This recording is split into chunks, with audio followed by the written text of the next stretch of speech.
नमस्कार, आप देखना शुरू कर चुके हैं महाखबर। आप पहली बार हमारे चैनल पर आए हैं तो हमें सब्सक्राइब करें, शेयर करें। दिल्ली के मेयर, डिप्टी मेयर और स्थायी समिति के सदस्यों के चुनाव की प्रक्रिया एमसीडी के सिविक सेंटर में शुरू हो गई है। सबसे पहले 10 मनोनीत सदस्यों को शपथ दिलाई गई। इस दौरान आप नेताओं ने नारेबाजी की और भाजपा नेता ने भी जय श्री राम और भारत माता की जय के नारे लगाए। इस बीच भाजपा सांसद हंसराज हंस ने दावा किया कि मेयर भाजपा का ही होगा। आपने महापौर पद के लिए शैली ओबराय और भाजपा ने रेखा गुप्ता को मैदान में उतारा है। ऐसे में राजधानी को एक महिला मेयर मिलना तय है। एमसीडी चुनाव के बाद सदन की पहली बैठक 6 जनवरी को हुई थी, लेकिन हंगामे के कारण मेयर का चुनाव नहीं हो पाया था। आज फिर वैसे ही हालत बनते नजर आ रहे हैं। दिल्ली में मेयर पद के चुनाव रोटेशन के आधार पर 5 सिंगल ईयर की शर्तों पर होते हैं। पहला साल महिलाओं के लिए आरक्षित होता है, दूसरा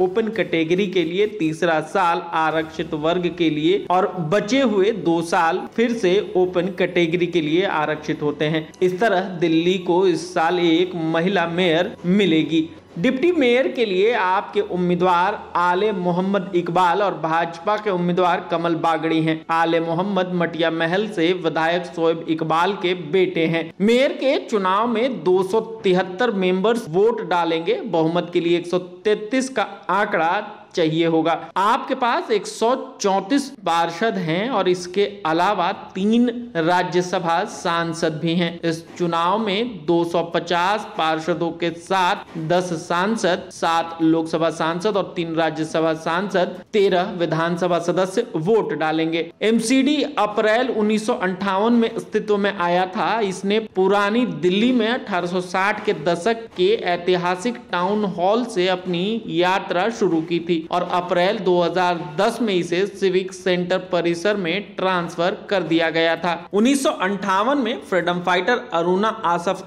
अली को मेयर चुना गया था। अली को फोटो अभी भी टाउन हॉल में पुराने नगरपालिका भवन के कमरों और सिविक सेंटर के कार्यालयों में लगी हुई है। शहर की एक प्रमुख सड़क का नाम भी उनके नाम पर रखा गया है। वहीं लॉ स्कॉलर रजनी अब भी 2011 में एमसीडी के 3 भागों में बंटने से पहले मेयर थी और 2012 में निगम को अलग अलग नागरिक निकायों, उत्तर, दक्षिण और पूर्वी नगर निगमों में बांट दिया गया था। इसमें से हर एक का अपना मेयर था। बीते साल तीनों का एकीकरण हुआ जब केंद्र ने उन्हें एकजुट करने के लिए एक कानून लाया था। इसने वार्डों की कुल संख्या को 272 से घटाकर 250 कर दिया। एकीकरण के बाद निकाय चुनाव 4 दिसंबर को हुए और वोटों की गिनती 7 दिसंबर को हुई। आम आदमी पार्टी ने 134 वार्डे जीतकर